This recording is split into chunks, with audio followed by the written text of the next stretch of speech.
Angie Senger here with Men Stories Opry. And today we're in Iowa, and I'm chatting with my good buddy Lee Muller. Hey Lee, thank you so much for being here on Men Stories Opry. And we kind of shanghaied you and grabbed you and had you come over here.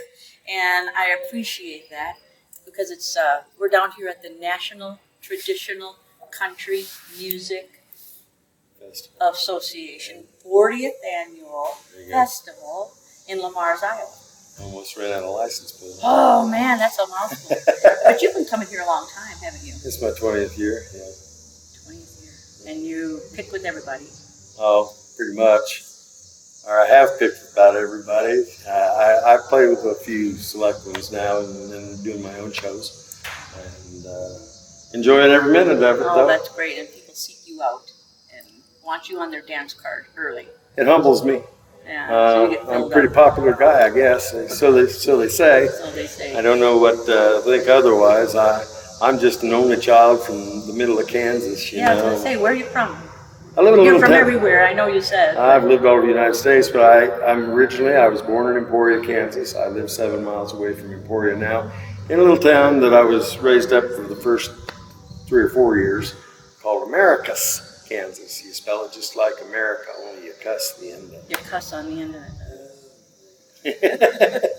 It's one of those. From there, because you're kind of centrally located, USA-wise, oh, man. You go everywhere. It's wonderful. I get to play with people out of Nashville. They got to drive further than what I do to get to go play with them, and I've been playing with Terry Smith for 18 years. It's a very important feature for me. He's become a good friend through the years, and we do a lot of things, And he's a good friend of Men Stories Opry as well. Oh, We've had I him on our guess so. show quite a few times. You bet. So it only makes sense that we get the man behind the scenes. Obviously, I better say that he's my favorite songwriter. Yeah, you better. But you're quite a songwriter yourself. I try.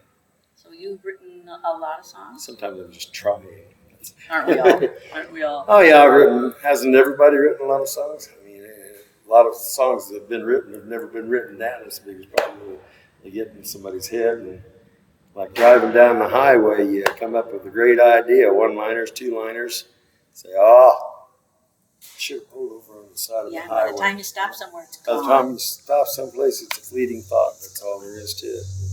Songwriting is just a matter of telling a story and putting it to music, putting it to a melody of some kind. Well, you make it sound very simple, but there's a lot of people trying who haven't found the simplicity. Yeah, I'm not sure that I found that simplicity myself yet, but I've had some fortune to be able to run across, be able to play with some of the people that I've played with. I've backed up people like Freddie Hart and Bobby Bear. I toured with Bobby Bear, Buck Trent, Roy Clark, Rex Allen Jr. I just saw Rex Allen Jr. Yeah, he's here too. Hadn't seen Rex since 1989. So that's a long time ago. Yeah, a a long time ago. So let's talk about one of your songs and that you've written. And this song we're going to talk about is called Kahola Creek. Now, is that the name of a real creek, or what? That's the name of a this? real creek. We have a Kahola Lake that's out in the Flint Hills. I live about 7 miles from the edge of the Flint Hills of Kansas. Flint Hills of Kansas stretch for about 40 to 60 miles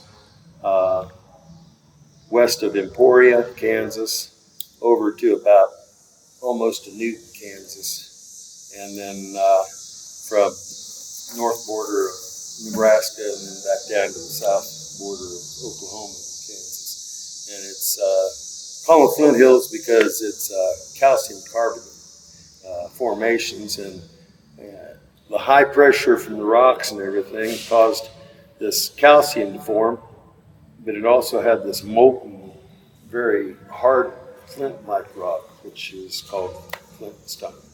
And that's where the Indians got the flint to make their arrowheads and everything out of. They would bust these rocks up in the outcroppings. And the Flint Hills are beautiful. We read about, I've been a cowboy, worked at a ranch down in southwest Lyon County called Highland Ranch. And we ran about 7,500 head of cattle. Well, is this where the grass. Kahola Creek comes out of? Well, Kahola Creek runs down from Kahola Lake and then it empties into to the Neosho River.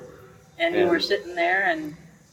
Well, we used to go fishing, catfishing, and run bank lines on the Neosho River. And in order to get to the Neosho River, the water had to be up high enough so we could put our canoe in on a low water bridge on Kahola Creek, and we'd follow Kahola Creek on down to the Neosho River, and then we'd go a mile south. So now, did this song come about when you were fishing, or way yeah, after? this is all part of it. It just tells the story about everything that's going on. I've farmed, I've done a lot of things, and and it all comes back to driven Kahola Creek. silage trucks, grain trucks, and everything else. And so Kahola Creek is a wonderful little creek, and Kahola Lake's really a pretty little lake. It's in the middle of nothing out there, and all this grass, and then there's this beautiful little lake out there. Well, it sounds great. I can't wait to hear it. I haven't heard it yet.